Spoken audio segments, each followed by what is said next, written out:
right. I think we are on. Tap the screen. Share the live. Tap the screen and share the live. Welcome in this evening, this beautiful Wednesday evening, October 1st, 2025. Grab your water, your tea. Hey, roller girl.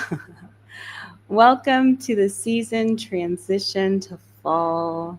I've enjoyed some time away to reflect and relax. So welcome back in for another fun 12-week go round in our public health education. So for the next 4 weeks, we're going to be talking specifically about the immune system, especially with all of the healthcare policy changes.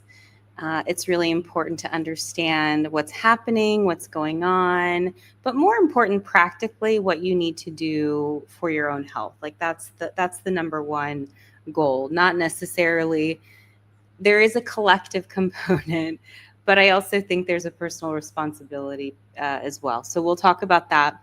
I also want to spend a little bit of time doing some education with you guys. So this will be about an hour to 90-minute long webinar, and we're streaming on all the platforms. If you have registered or if you would like to get a copy of this afterwards, I leave it up on YouTube probably for about a week, and then I usually take my lives down and put them in my community just so that I retain all of the access to it and all the fun things. So if you want to also get a copy of this time and space that we're going to share together, if you're not able to attend the whole thing, please click a link in the bio. All right, so tonight we're going to really talk about natural immunity versus artificial immunity. So I think it's important to understand the immune system and how the immune system works in order to maintain it, right? And we all have an immune system. And quite honestly, what we're going to think about our immune system is self versus non-self.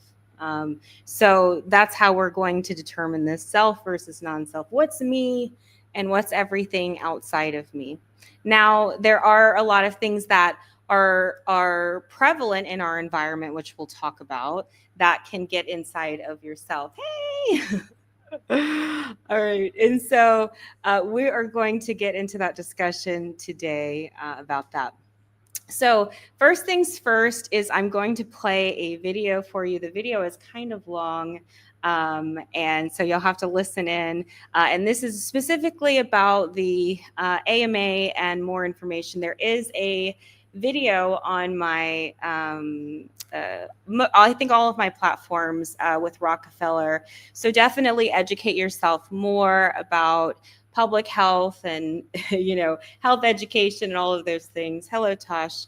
So we're going to get started with the AMA video, and I'm going to Wealthy and powerful men in history. They transformed healthcare from an era of natural remedies, traditional knowledge, and holistic wellness to one of synthetic drugs, centralized licensing, and corporate influence that has decimated the health of generations. John D. Rockefeller, being one of the richest men of all time, found that mere financial gain was just not enough. In an effort to satisfy his insatiable lust for power, his most trusted advisor came to him with a plan to control one of the most fundamental aspects of healthcare. This manifested with the Rockefeller Institute of Medical Research, America's first biomedical university. It served as a vessel for him to exert his influence on the future of healthcare directly through medical education. Andrew Carnegie, another industry mogul of Rockefeller's time, also wished to exert his influence and distribute his wealth in a manner that suited his agenda, thereby establishing the Carnegie Foundation. In 1907, the Carnegie Foundation surveyed medical schools with a man named Abraham Flexner, whose brother led the Rockefeller Institute. This survey, known as the Flexner Report to the Rockefeller Foundation in 1910, favored German-trained allopathic medicine, shunned natural and holistic wellness, and supported the idea that there were simply too many people practicing medicine.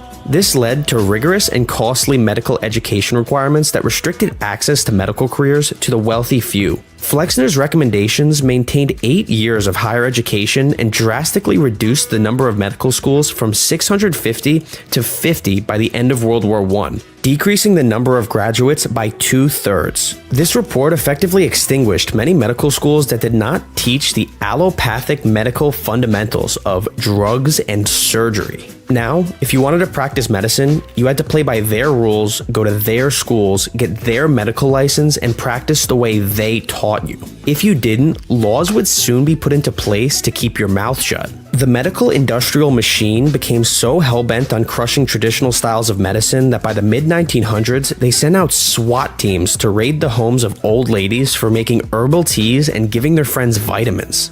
In Rockefeller's time, medicine became a science like chemistry or physics, rather than an art form that the traditional methods embraced. This meant that it would be more easily controlled through large academic institutions and focused more on interventions for populations rather than individuals. Hospitals were transformed from charitable shelters to a monopolized industry. The proliferation of hospitals in the US, from a mere 178 in 1873, to a staggering 4,359 by 1909, marked a seismic shift. The expansion of hospitals was underpinned by significant investments from the same magnates. Their financial support was crucial in establishing hospitals as elite centers of medical care, but it also tied these institutions to the interests of their benefactors. The Rockefellers and the Carnegies did most of the heavy lifting, while the Rothschild family pulled their strings in the background, ensuring they aligned with the broader objectives of the ruling class. This tightly controlled network ensured that all parts, from charities to businesses, operated cohesively under a unified strategy that sought to shape the future of not only medicine, but society at large. Prior to the Industrial Revolution of the mid-1800s, independent holistic practitioners were the backbone of healthcare in small towns and rural areas. These healers relied on generations of wisdom, using natural remedies to treat the common ailments of the day. This approach took the patient's diet, lifestyle, and well-being into consideration. On the flip side, there were a handful of doctors, often trained in prestigious European institutions specifically to the wealthy and urban populations. These doctors considered themselves the true authorities on health and medicine, shunning the small-scale holistic practitioners and ushering in an era of allopathic medicine, utilizing drugs and surgery over traditional treatments. The sudden interest in medicine from the titans of the oil and steel industries was clearly driven by their business interests. They saw the opportunity to use medicine as a way to keep laborers healthy enough to work in their factories. While building the first medical universities, these robber barons were simultaneously building the first public schooling system, streamlining the process from birth to indoctrinated worker effectively. Their purported charitable endeavors aimed to advance medicine. These efforts temporarily silenced critics who believed that they never used their significant wealth for any good. Notably, Rockefeller's involvement in the petrochemical industry, which entailed refining oil to produce various products, likely motivated him to support the promotion of drugs that were beginning to be derived from those same petrochemicals. He had working relationships with IG Farben, the German pharmaceutical powerhouse of the era. When the company was split up by the Allied governments following World War II, he maintained his positions in these new companies. As industry boomed during the Industrial Revolution, cities blossomed and brought with them a slew of new health problems. Living conditions became more crowded, sanitation standards couldn't keep up, and the rise of factory work imposed stressors to the likes of which humanity had never seen. At the time, most people were actually skeptical of doctors. Regular physicians were seen as being socially, economically, and geographically disconnected from the populace, and their clinical methods were often dreaded. The treatments offered by these physicians were not only seen as expensive and ineffective, but they were also unpleasant and frequently dangerous. Bloodletting, mercury, arsenic, purgatives, blistering, which is scalding burning to create blisters followed by draining. These methods were aimed at attacking both the disease and the body, which many found more detestable than the diseases themselves. To regain public confidence and reduce competition, leading doctors tried various strategies throughout the century. These included advocating for licensing laws, establishing medical schools and educational organizing medical societies, and adopting ethical codes. However, these efforts largely failed to enhance their technical effectiveness, credibility, or professional status. They needed a structured entity, a collective where physicians and the elite could unite to dominate the healthcare industry. This scheme materialized as the corrupt American Medical Association, or AMA. Remember the Flexner report that found that there were too many physicians and they all needed to practice allopathic medicine? The AMA originally requested the Carnegie Foundation to initiate the Flexner report, which squashed holistic medicine in favor of centralized allopathy. The AMA was actually started in a valiant effort to reform medical education in 1846. During the late 1800s, the AMA expanded rapidly, promoting the creation of state organizations. A man by the name of George H. Simmons, who founded the Nebraska Medical Association, was later appointed editor of the Journal of the AMA. He quickly ascended to secretary and general manager of the AMA, directing it towards authoritative and self-promoting policies. He also ensured all the organization's funds passed through his control. Simmons then found a young protege in Morris Fishbein, hiring him to the AMA in 1913. Immigrating from Europe, Simmons lacked verifiable medical education. He claimed to get his training from the Rotunda Hospital of Dublin, but this hospital has never issued a medical license and was not even authorized to do so. He said that he spent a year and a half in the largest hospitals in London, though he never indicated if he was a doctor or a patient or an orderly. Later, Simmons acquired a medical degree by mail from a diploma mill called Rush Medical College in Chicago, without evidence of ever stepping foot on the campus. His ally, Fishbein, also attended Rush Medical College, but his graduation remains uncertain too. Later in 1938, he stated under oath that he never practiced medicine a day in his life. Under Simmons and Fishbein, the AMA started the Council on Pharmacy and Chemistry, which worked in tandem with the newly established FDA and other federal agencies to regulate the medical marketplace. This collaboration often aligned the AMA's interests with government actions, notably through a seal of approval system that demanded payments from pharmaceutical companies for endorsements. Due to the enormous power of the AMA, these endorsements were critical to the commercial success of drugs. However, the AMA had no laboratories, research equipment, or staff, so these drugs were tested through green determining how much the pharma companies were willing to pay to get the seal. Some drug companies hated the green research process, notably Abbott Laboratories, which refused to pay. After having all of their drugs denied for approval, Wallace C. Abbott reportedly walked into Simmons' office and laid mounds of documentation onto his desk, detailing his fraudulent education diplomas, charges of medical negligence resulting in deaths of patients, and even accusations of sexual misconduct. He then, of course, got his company's drugs approved swiftly. After gaining profitable control over the AMA, he maintained a lavish lifestyle, including a mistress in a luxurious apartment, while cruelly seeking to discard his wife by administering narcotics to her to drive her to insanity or suicide. This attempt led to a high-profile trial where his wife testified against him, exposing his efforts to have her declared insane. The trial resulted in Simmons' retirement from the AMA, and Fishbein took full control, focusing on fundraising, political influence, and dominance in the medical field. He lived extravagantly, involving himself in book publishing, lecturing, and writing for newspapers. His column, marketed as medical advice, was syndicated across over 200 newspapers, establishing him as a leading medical authority despite never practicing medicine himself.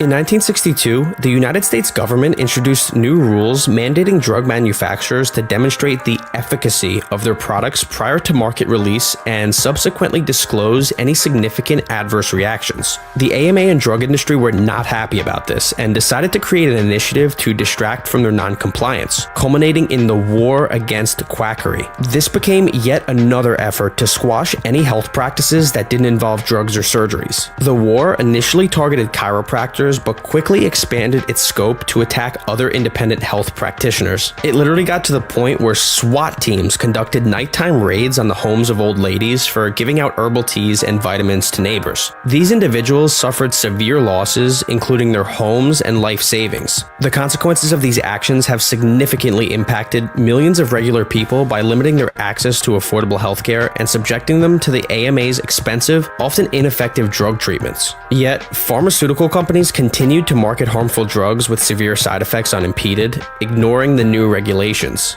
As the AMA's influence grew, there was a noticeable decline in physician accountability. The AMA's code of ethics effectively shielded doctors from the repercussions of their mistakes, which sometimes led to patient harm or death. It also discouraged medical professionals from disclosing such errors in court. A respected figure of the U.S. Army medical staff and the U.S. Public Health Service, Dr. Norman Barnsby, criticized the AMA's code of silence as akin to the mafia's omerta, punishing any doctor who spoke out about medical failures with professional exile. By strategically influencing medical education, research, and practice, all of these power brokers, from the AMA to Rockefeller, effectively monopolized the field. This orchestrated allopathic transformation of medicine and marginalization of traditional healing methods has profoundly shaped everybody.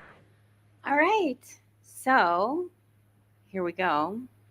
So it's important to understand that for the framing of our discussion today. So if you've ever actually taken a class with me, you'll understand that we tend to go on a little bit of a journey, right? And so you have to have a certain level of understanding in context in terms of what we're going to talk about. Otherwise, you're going to be lost, right? So it's important to understand what has gone on in public health, to understand where we are presently in public health, to where we're going in the future in public health. Hey, Marcella, good to see you. So I know that was a little long, and I appreciate you guys for hanging in there. It's important to understand the framing and the intricacies and the nepotism that occurred, because that same pattern of behavior is still going on today. So we'll also watch a video shorter, and I cut him down as best I could without releasing all the information. But we'll also watch something from RFK Jr. as well, so we'll understand where we are in the present moment in our public health, but wanted you to understand how our public health and public health policies have largely been dominated politically, even back to Louis Pasteur.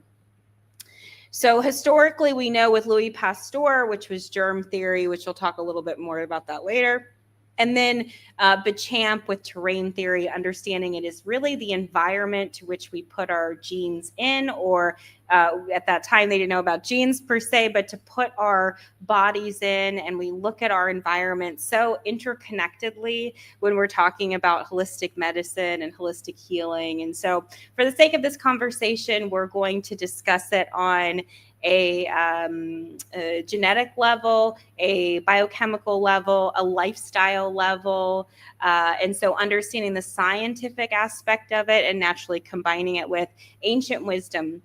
If you're new to my channel, welcome. My name is Dr. Steele. I am a board-certified naturopathic doctor. I have 7 degrees in my field, all in the public health space.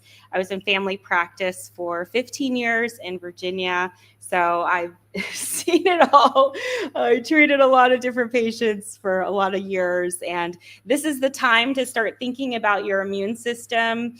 If you're already kind of noticing congestion, or you're already starting to get a little sick as the seasons change, remember allergies kind of spear up, and that's really our first sign of, wait a second, there may be something going on with our immune system. So if that's happening, vitamin C, zinc, those sorts of things. So we're going to talk about the historical foundation. We watched that video discussing, really, it wasn't about Louis Pasteur, but it was more so about how Rockefeller hijacked Louis Pasteur's germ theory to kind of build the science, if you will, off of allopathic medicine. But really, in more of our ancient indigenous practices, we focused on sanitation, clean water, food safety, and we'll see later on that actually even the public health data, when I went through my public health training long time ago, I think it was 2018, I think so. And so when I went for my MPH, we learned about, epidemics, pandemics, all of those things. And we also learned about, when these outbreaks took place, and all of the data that we're going to learn about a little bit later on in the video. So early recognition of our environment. So when we're talking also about our environment, it's what we're putting in our bodies, but also what we're exposing ourselves to. So keeping that in mind. Back in indigenous times, where they did not have all of the things, because unfortunately right now a lot of our studies are being canceled. And so, studies that have been long-term and a methodology that has been practiced widely and accepted for a long, long time. And so now those public health standards are no longer being honored, presented, whatever you want to call it. There's a bit of a regime change, for lack of a better term. And so we want to, recognize that there are only certain things that we can control. And so coming back to our roots, back to our pre-colonial health practices, as I like to say, decolonize your healthcare, is going to be so important, because these healthcare systems are not necessarily to be trusted in a lot of ways. We know that because of Rockefeller, the AMA shifts to a pharmaceutical dominance. We know that 85% of the studies that are being put out are backed by pharmaceutical companies. Also, many of your politicians, whether they are D or R or whoever, it's really apolitical, because both sides take money from pharmaceutical lobbyists. So, of course, that again makes more biasy. And even with the CDC has a lot of financial endeavors and biases as well.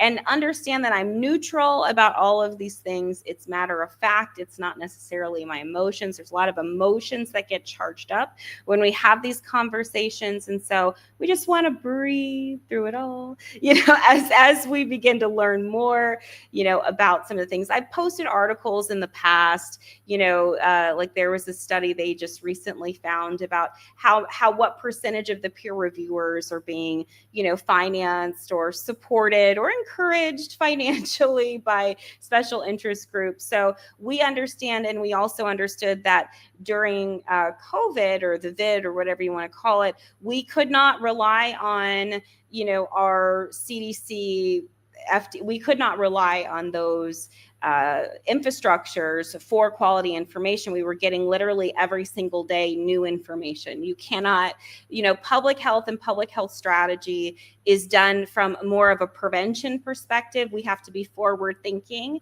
Even now is a little late to even think about your immune system, but here we are, right? The weather's held out. Usually when the weather drops and it gets cold, that's really the time. We'll also talk a little bit about polio, because everybody throws polio up. We'll talk about the link with sanitation, vaccine timing, and a lot of public fear and emotional response, and then a call for more of a personalized assessment. So there are some things that we can control, right? Perinatal, prenatal. And if we think about our immune system, so the immune system develops between, the first 2,000 days of life. That's going to be conception all the way to 2 years old. Now, when we look at what those conditions need to be like, we look at clean food, clean water, no stress, a proper perinatal care. We're talking about lots of healthcare access. So not everyone is privileged enough to have that healthcare access. There are definitely lots of places where there's healthcare deserts. There's not enough. And with the new big, beautiful budget bill, whatever, once it goes through, when it goes through, whatever happens, a lot of those rural hospitals, rural communities that rely and depend on government funded, Medicare, Medicaid, those sorts of things, will also shut down as a response. So understanding your responsibility in it. So many people, unfortunately, their parents, their mothers did the very best that they could with what they had at the time. So maybe their prenatal or perinatal wasn't where it needed to be. Maybe they had chronic ear infections. Maybe they had a lot of antibiotic usage. All of those things will impact the microbiome within the digestive system. The microbiome and the digestive system is really the building blocks of your immune system. And we'll talk a little bit more about that when we get into metabolic health. But when we're thinking about our immune system and how our immune system works and it functions, it is that conception to 2 years old. So how our, mother's perinatal care is going to depend on our absorption, and then naturally, as we develop mentally, our bodies healed, etc. So again, building that first immunity, 2,000 days of life, prenatal, birth, breastfeeding, naturally, vaginal deliveries are going to have all of those microbes. And we're talking about perfect world, and unfortunately, there's a lot of evidence of systemic racial what would you call it, targeting. There's a study in New Jersey where Black mothers specifically, were pressured more into C-sections for financial gain. So that inhibits immune systems and immunity. So really wanting to make sure, that we keep that in mind. Again, overuse of antibiotics. So if you're using antibiotics again and again and again, it creates immune system dysregulation. And early exposures tend to strengthen lifelong resilience. So we want to build antibodies and microbes. I know that people are afraid of germs, but germs actually help your body to heal. That's why, when you're in the dirt and all of those things, you actually build a stronger immune system rather than when everything is super, super sterile. Now there is a balance, and sanitation is very, very important. But a natural immune system develops an adaptive memory. So that's your natural immunity. It's when you naturally contract something. Now, your body has to be strong enough to be able to do that. So the issue lies if you don't prepare and you're not aware, you're not taking care of your health, you're eating whatever, maybe you don't have access to it, you're not drinking enough water, or the water you're drinking is not healthy, it's polluted, or you're under high amounts of stress, maybe there's financial issues. There can be a lot of different dynamics and a lot of scenarios which make a person's immune system more susceptible to bacterial infections, viral infections, et cetera, because all of those things play into it. When I had my family practice, I would see a mix of people. I'd see people that chose to inoculate, and I had people that chose to not inoculate. And I had a lot of people that wanted to learn how to naturally build their immune system. Homeoprophylaxis was a way that we educated people's immune systems in that first 2,000 days of life to help their bodies to heal. Naturally, that's not necessarily something that the FDA or the AMA or any of those entities sanction, recognize, acknowledge, etc., regardless of how many studies or data or information that is provided. So Kate Birch has written several books about it. So if you want to learn more about that. So artificial immunity naturally gets into more vaccination context. That's more of an active immunity when you are using some sort of external agent. So as we're talking, this is talking more about vaccinations. You can also do more passive antibody transfers. There are a lot of vaccines on the schedule from infant through adolescence. I'm not going to throw the chart up and all of that. I'm sure everybody's seen it. It's a growing list. And there's also adult vaccine recommendations, especially if, let's say you started getting, the COVID vaccine and you're on a booster and now you lose access to that. Now, while I may not, I'm not that patient and I'm not that patient's doctor. So we want to be mindful of looking at these things as a tool and not necessarily it's the be all end all to the universe. But having access and having informed consent are my number one priority. So we hear a lot of conversation about herd immunity. Everybody's like, herd immunity. There is actually a percentage of the population that needs to have natural immunity. So typically in public health, people that are healthy or that their immune systems can sustain, right, they will naturally contract whatever to develop antibodies, right? Now, I wouldn't necessarily go and do a chickenpox party and crazy stuff like that. That's not what I'm saying. We want to be aware. But when there is any sort of things that are passed around, if your body is strong enough and you're exposed to it, your body will produce natural antibodies. We saw during COVID, there was an Israel study. It was about 30,000 people. It was really a large base study. And they looked at, and this was the early on COVID vaccines. This was not, whatever they're on now. They looked at natural immunity versus the artificial immunity. And of course, the natural immunity superseded the artificial immunity. So there's pros and cons. The problem with any sort of viral infection or any sort of infection in general is if your metabolism and or your genetics, even though genetics accounts for less than 20%, if it's not prepared for what it's about to be exposed to, it can be very dangerous. So this is why making sure that you are assessing your health, that you're understanding, and remember, health is not an absence of symptom or disease. So when people think about their health and their relationship with their health, oftentimes it's, I don't take medication, so I'm healthy. Or, yeah, I drink water. Oh, yeah, sure, I have protein. Not understanding how much protein, the sources of protein, how much water, the sources of water. Some people are literally just trying to survive the day, right? And so slowing down and being present to one's health is not something that we are taught to do, trained to do, or some of us prioritize because we're doing so much for so many other people. And so we really have to bring ourselves back to self. So through natural exposures, you will often develop natural immunity, right? And so there is a percentage of people in the population that have to have some level of natural immunity. And then there is a percentage that can hold the artificial immunity. So not every single human being on the planet, right? I know there's always this slogan, everything is safe and effective. There is no medical treatment on the planet that is safe and effective for every human being on the planet.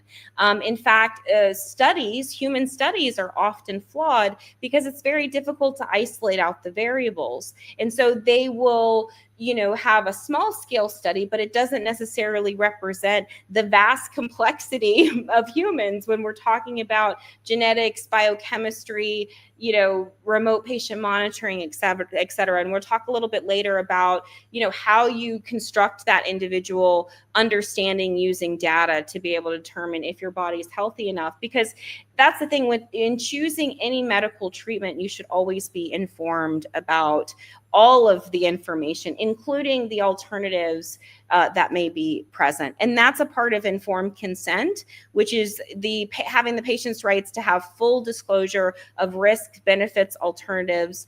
Pfizer, stamped their feet and didn't want, the vaccine studies for COVID to be released. They were finally released. I think they wanted to extend them like 75 years. And there was a lot of pushback and they were opened. And they weren't the most favorable. And so we have to be really, very individual and personalized. Your health is probably one of the most personal things.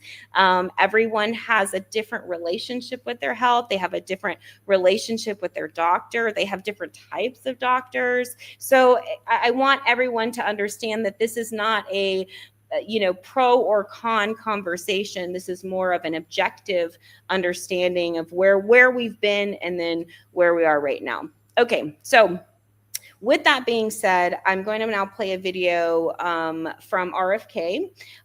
So I am not a RFK fan. If you've watched any of my posts, you will know that about me.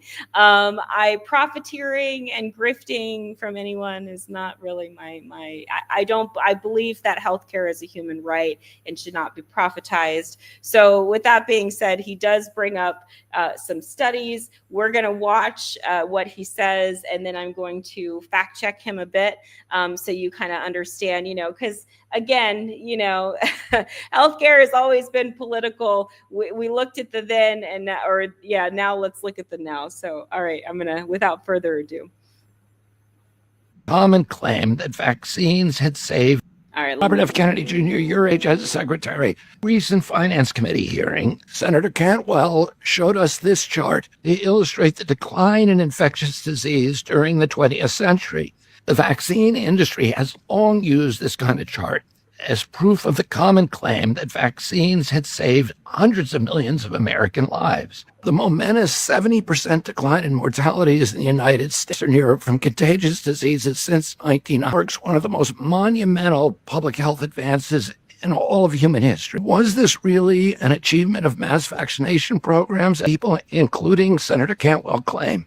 The most comprehensive evidence-based study that rigorously examines this issue is a CDC-funded study that was published in 2000, performed by a team of researchers from CDC and Johns Hopkins University, and led by Dr. Bernard Geyer.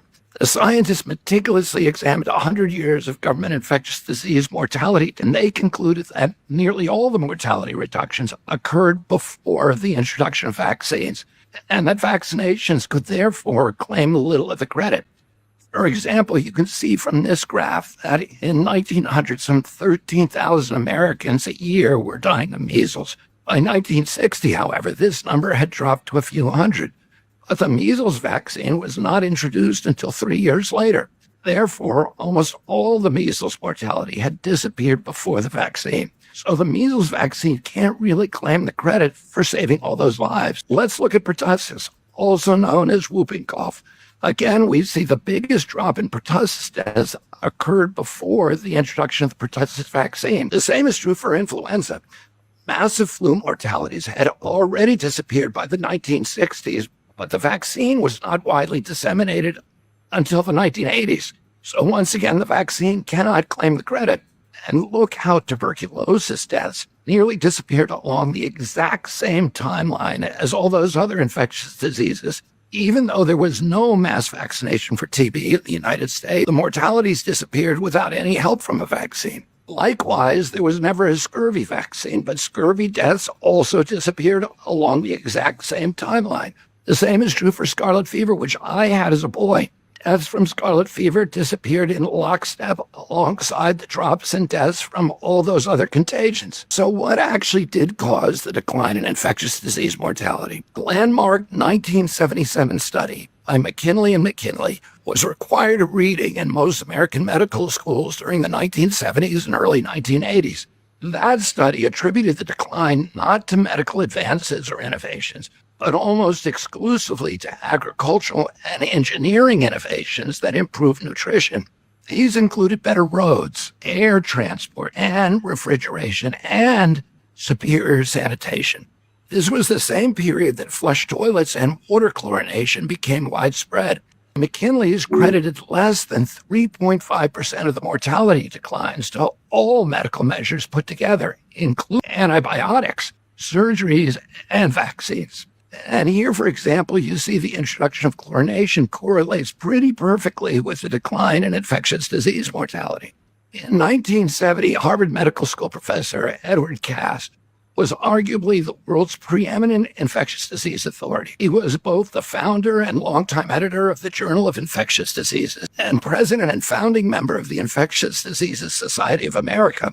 In his address that year to a joint meeting of the Infectious Disease Society of America and the 10th Inner Science Conference on Antimicrobial Agents and Chemotherapy, Dr. Cass issued a prescient public warning that actors within the medical industry would try to take credit for the momentous reduction in disease fatalities in order to advance their profits, their prestige, and their influence. Dr. Cass challenged the emergent claim that vaccines have saved hundreds of millions of lives. Dr. Cass observed that the decline of mass deaths from these dreaded killers prior to the widespread proliferation of vaccines. He warned against what he called the half-truths, and medical research had stamped out the great killers of the past: tuberculosis, diphtheria, pneumonia, puerperal sepsis, etc.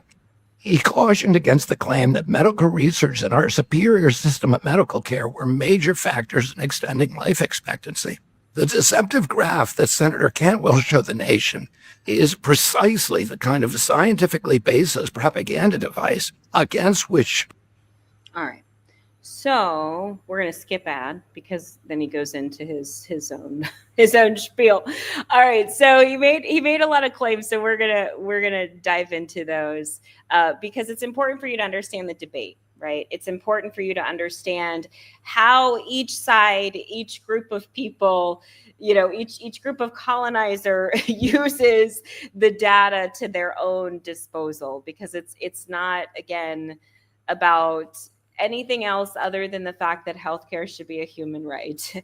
And so if we don't have the proper information, or the information is corrupted, or there's some sort of grift behind it, how are we going to make those decisions when we have to make them? And so really, again, I cannot beat the drum enough about informed consent, because that's the keystone to health autonomy, because true health autonomy means no intervention until a full understanding. Most people are rushed to the doctor. They are not broken down. They don't understand. They have so much fear when it comes to the doctor. They've had bad experiences, et cetera. So accessibility, and that's even with insurance, with good insurance.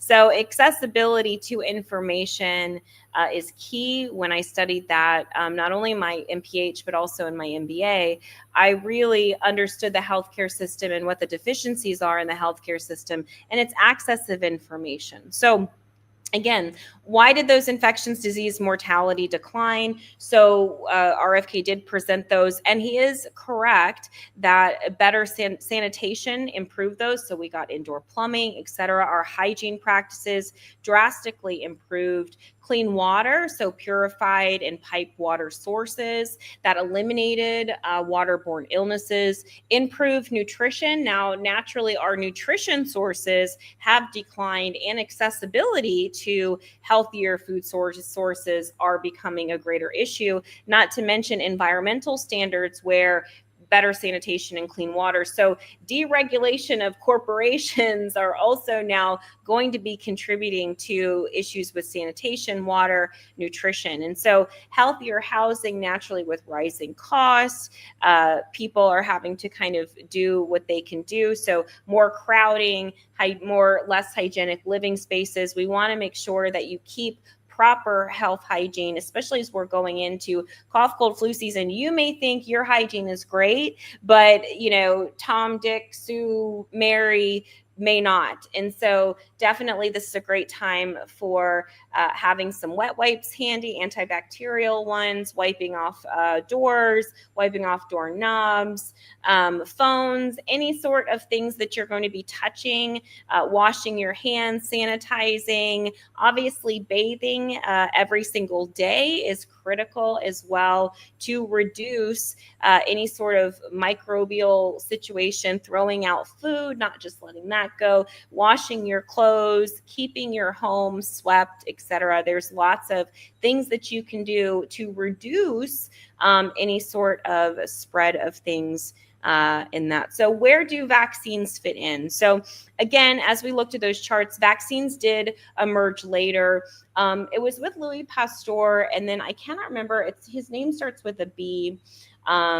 It's kind of like an old school name. He's the one who kind of started to isolate out microbes and began microbiology. I am not a microbiologist. I don't like to go chase after all of the bugs. I appreciate the doctors that do, and they love studying all of the little, nuances to that. That is not my neck of the woods. That's not where I want to. I'm more of a proactive instead of reactionary person. Thank you so much for the heart. So I'm more of working on the things I can control, my sanitation, my nutrition, my metabolic health, doing my preventative screenings, etc., making sure I am responsible. So if I am not, feeling well, I'm not going to go out in public. Also, too, people don't like the masks, but the masks do reduce spread of, various different microbes that are running around. Also, too, if you get vaccinated, you are actually supposed to quarantine for 3 days because of shedding.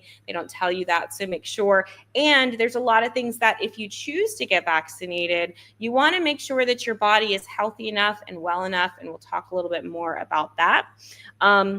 So The measles mortality rates did drop significantly before the vaccine. Same thing with polio, with our sanitation, lots of better living conditions, agriculture, all of those things. But again, just like anything in healthcare, it is a tool that can be used. There are some people that refuse to change. There are some in our population, we could just let Darwin take its course. However, our medical advancements are available to be able to help those who need that. Again, it goes back to, like we talked about, that Louis Pasteur versus Béchamp, germ theory. So chasing after all of the bugs, the bugs are the ones that are the problem. We're going to go, they're invading it and they're the cause of disease. And while his thought process led to things like pasteurization, which I don't believe in drinking. I don't believe in drinking another animal's, what's designed for their offspring. But for those people that do, pasteurization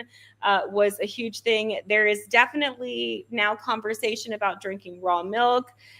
I would not recommend it myself with the microorganisms and the amount of nutrients. I can't wrap my brain around it, but do with it what you will. But also to sterilization and naturally the development of vaccinations came out of that germ theory and Louis Pasteur, because they were able to isolate out those germs and then create artificial immunity that then could be injected or utilized in the form of live viruses. Now, again, I'm not a microbiologist. They could get into it, I'm sure, on very micro levels.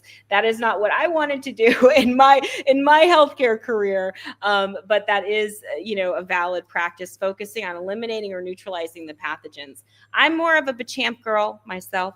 It's all about the internal environment or the terrain. So making sure that I increase my nutrients, making sure that I'm eating balanced, my macros, proteins, fats, and carbohydrates. I'm breaking down, digesting, and assimilating that. My metabolism is healthy. I'm eliminating in a healthy way, drinking enough water, getting enough sleep, eating enough protein to help my body to repair and heal, moving my body, meditating, doing breath work, working on my spirituality, all of the things that I need to do for me first. And then whatever I have left over, I'm helping to support my husband. I'm helping to, talk to my friends and support them. I'm teaching, educating, treating my patients, etc. Right? So it's all about the terrain. In holistic medicine, we talk about the physical body, the environment. We talk about the mental, emotional, psychosocial, spiritual, even the ancestral aspect of healing, because we bring in that indigenous and that, more cultural nuance to it. All right. So again, he made some claims. The McKinley study, 1977, was actually a pivotal study in the early 20th century. But again, it's understanding the full spectrum, not just cherry picking the things. We did find that there was advancements, nutrition, sanitation, rather than just on vaccinations that contributed to our health improvements. There also been, like he referenced, Dr. Cass from Harvard, who's an infectious disease expert, advised against attributing every decline, right? Just isolating it all out. Again, I said, I don't think that human studies can really be that accurate, just because all of the controls and the variables that exist. But we do need to understand the broader public health context. Naturally, people in one area of the country or one area of the world is going to have a different relationship with their environment than others. So it can't be this broad mass, etc. There still is a role for vaccinations, of course, but it can't be the only thing that people are doing. We really have to focus more on prevention and personal responsibility.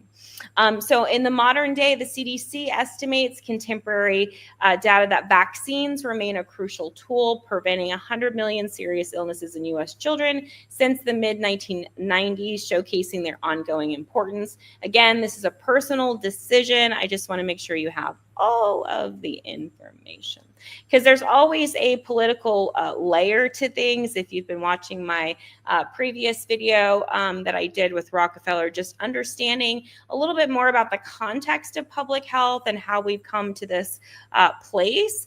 It's not really an all or nothing approach. It's more of having a balanced view. We look at it in terms of helping to prevent outbreaks and save lives, while there has to be a better overall public health infrastructure that looks at lifestyle changes and looks at health from a different perspective, not just from managing or reacting, but actually learning how the body works and how to heal it and what to do, getting it back to the old school, not completely abandoning the modern, but also incorporating, a lot of the old.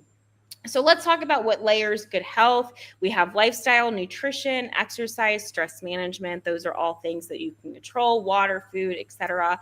But then we also look at preventative strategies. So many states, there are states that offer philosophical exemptions, religious exemptions, and medical exemptions. Understand medical exemptions, you have to have a medical reason to be exempted out. It's not just because you feel like it. Also, too, it depends on your state and how your state regulates it as well. So states like California, New York are much stricter than other states. So you have to check with your state locale in terms of that, but you still have to stay on top of, no matter what, your screenings and your hygiene, making sure you want to look at your CBC, which is your immune system panel. Is your white blood cell chronically low? Is your monocytes high or your lymphocytes high? Think about all of those in your CBC, your white blood cells, your lymphocytes, your monocytes, your eosinophils, your baso. Those are all your little warriors for your immune system, and look at those. Look at those numbers when you get them back from the doctor. Are they low? Are they high? What do they look like? Making sure that you are being proactive and learning more. I have a simple course about reading your labs, and we'll talk more about that as we go on. Also, to hygiene, like I said, now is a great time. I always carry with me some wipes, some antibacterial, sanitary stuff, just to make sure I can wipe things down. Not everyone is as practical as I am, and so I make sure that if I'm peopling, that I keep my space clear. We will have an entire webinar where we'll talk about environment, safe housing, clean air, clean water, and ways to do it as cheaply as possible, because I know some of these things can be really huge investments. And so starting from the bottom and going all the way up. And so really, when we think about public health, it's got to be layered. It's got to be a layered approach. It can't be an all or nothing, kind of perspective. There is, standards like transparency, unbiased data, and safe monitoring that we should have. However, with current failures, we're going to have delayed adverse event reporting, corporate lobbying. I think now Trump wants to do a pharmacy. I don't know.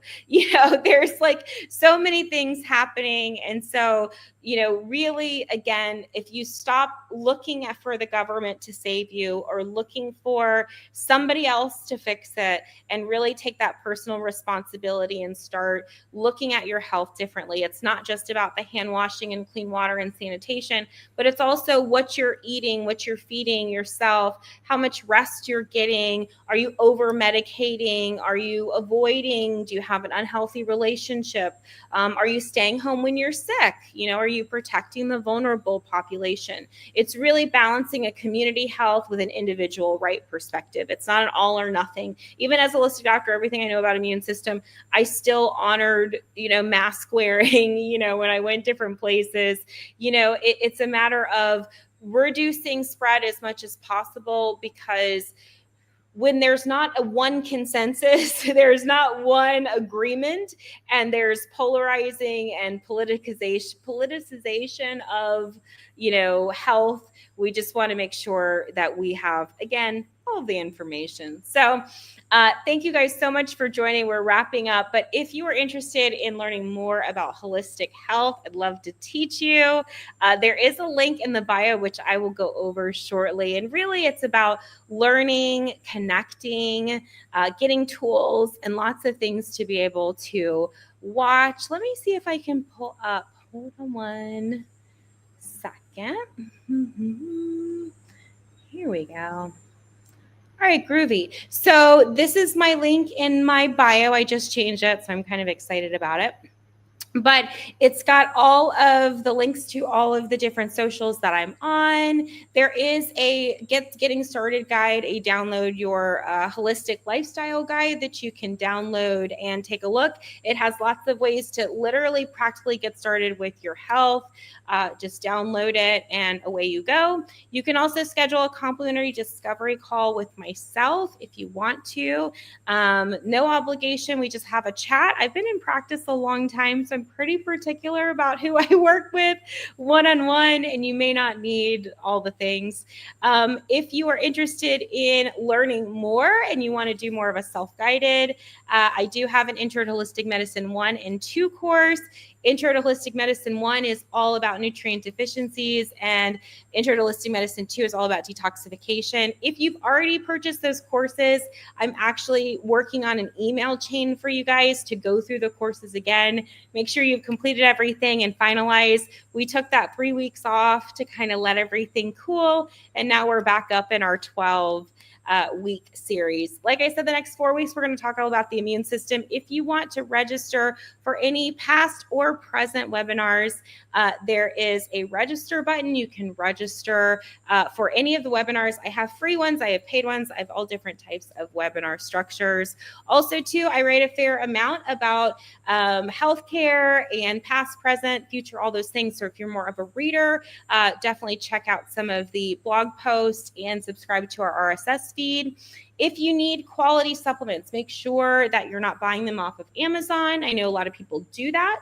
Hey, Queen. However, there's no sourcing. You don't know where it's coming from, etc. So if you need, let's say, your vitamin C, or you need some zinc, or you need any of the things, I will be sending out protocols as well. I have a short course that has all of my protocols for cough, cold, flu, all of those things. And so it's very easily set up. I also have my little like preferred product set up and all that kind of stuff. So super easy for you. And then lastly, if you're just totally overwhelmed and you're like, I don't know what you're talking about, you can shoot me a text message and I will respond. I definitely am more on the relaxed time frame. So I will respond when I am able to and not necessarily, immediately. All right, cool. So let's go back to our handy dandy thing. So that's my link in the bio. Oh, you're so welcome. That's my link in the bio. You can check it out. We have our community. There's lots of free guides. There's a free health healthy eating guide in there. I have lots and lots of content, over 20 years of, lots of information, and made in a really easy, accessible way. I hope you guys join me for future webinars.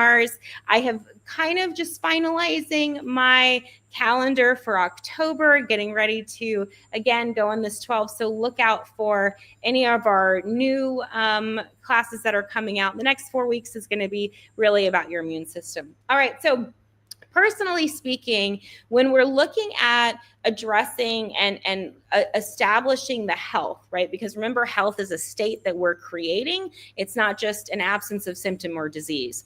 I use a practice called remote patient monitoring. We use an app for that. And so we're tracking things. We can track things like your heart rate, your water, your food, your steps, your, blood pressure, your glucose, whatever numbers, 300, 400, 500 numbers, right? We don't detect that many, but when we're looking at your data as it relates to your lifestyle, but more importantly, how your body is functioning, and learning about your body, learning what your heart rate numbers need to be, learning how to take your heart rate, slowing these things down so that it makes you begin to understand the relationship that you have with your body. Also, too, I provide a lot of assessments and personalized care, so testing. In my second doctorate degree, I did 2 years in functional medicine, integrative medicine, and then I did 2 years postdoc. That's the CFMP behind my name, CFMP, yeah. And so that's certified functional medicine. So I did 2 years, and that was way, way back. So I've been practicing functional medicine, integrative medicine. I went through methylation training as well, which we'll talk about shortly. And so understanding the role of testing, understanding individualized data, how to interpret that information and what to do with it.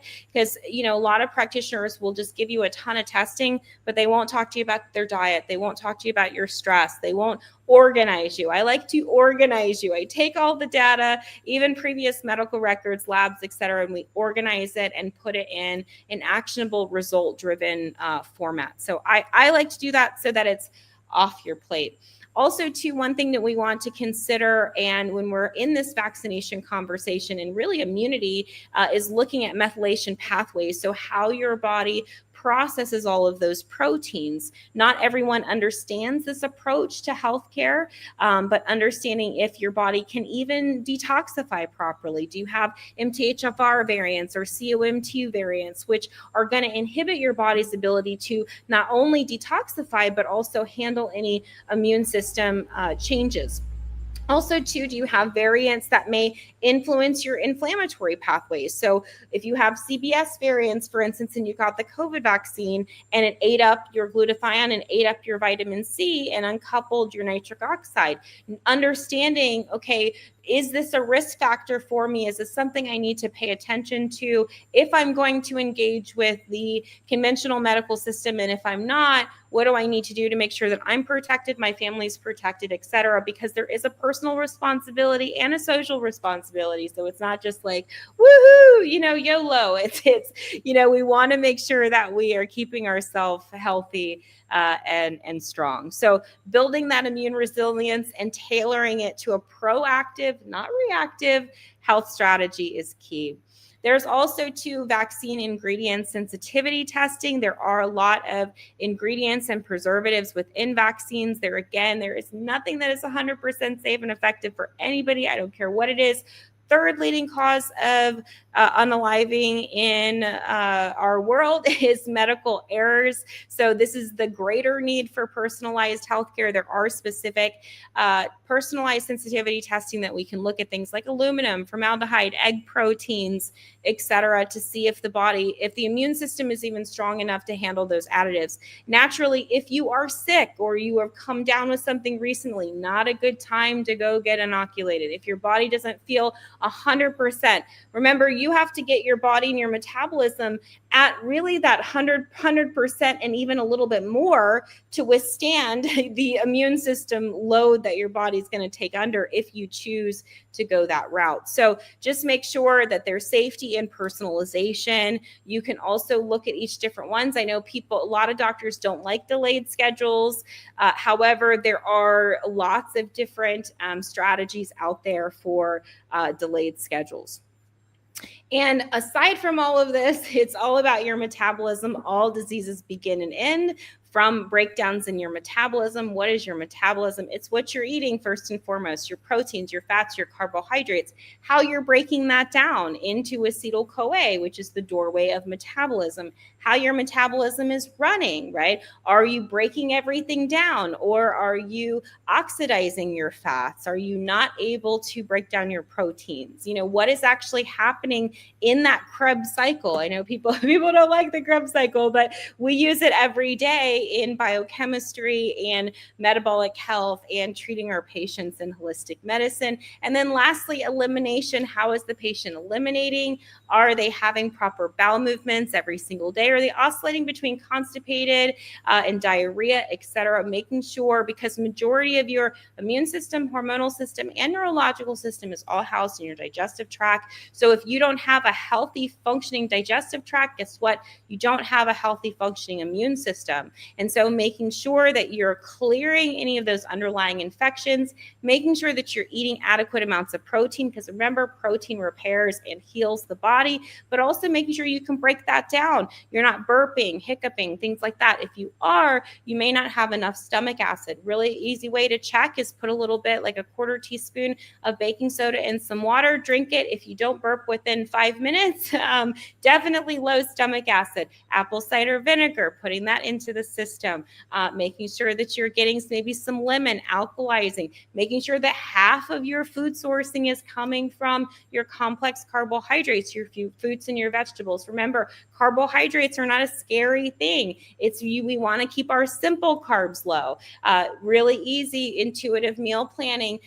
Our palm of our hand is going to be 4 ounces of protein. Then we want no more than a thumb of our healthy fats. Half our plate's going to come from all those, again, complex carbohydrates, our fruits and our vegetables, and then no more than a quarter from our simple starch. We're looking at our potatoes, our rice, things like that. Quinoa is a really good blood glucose because it's a high protein and a high carbohydrate. So especially if you're diabetic or something like that, that will keep you from doing any kind of blood sugar spike. So the more that you know and you understand your body and you know how to heal, the less you are dependent upon a very corrupt system. We should never be going into any sort of healthcare system and just giving our power away. Whatever you say, not even with me. We want to be educated and really collaborator in your health, not just this damsel in distress and save me and fix me, that kind of thing. When you're looking at your immune system and how your immune system is functioning, you want to look at your CBC, which is your complete blood count, not just from a reference range perspective, but also from a functional perspective as well. Again, I teach classes about that. Then you want to look at your liver health, your kidney health. That's going to be your CMP14. Also, too, lipid panel shows a little bit going into your fiber, your small intestines, etc. So we can get a lot of information just from that basic blood panel that most insurances will accept. We all oftentimes don't start with all of the big fancy labs.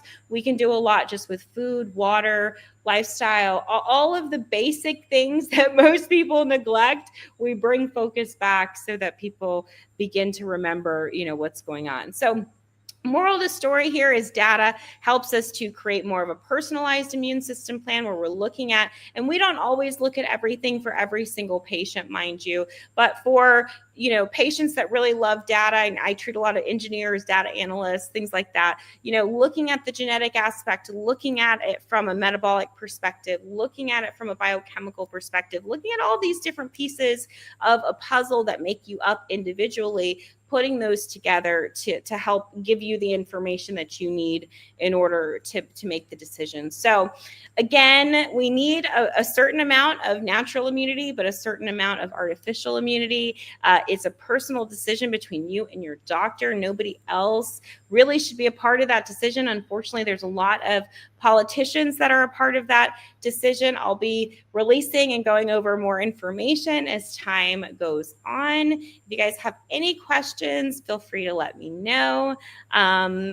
This training will be up for about a week, and then it will go into my archives and my community. If you have registered for this particular course or webinar, you will get the replay. I'll send out the replay as well afterwards, as well as some other goodies like that guide I was telling you about. So wonderful. I love teaching. Welcome back. I will get the schedule out. So if you're already part of our community, look out for the emails because I'll put the schedule in there. So you'll have that.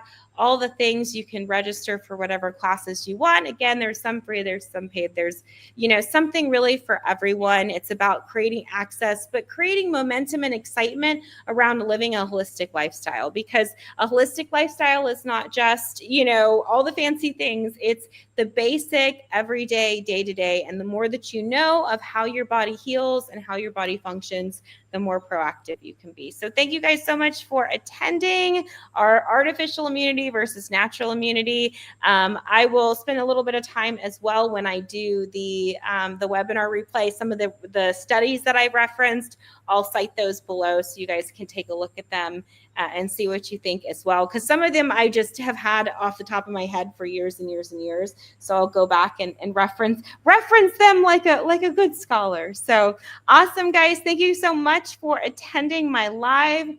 I will see you soon.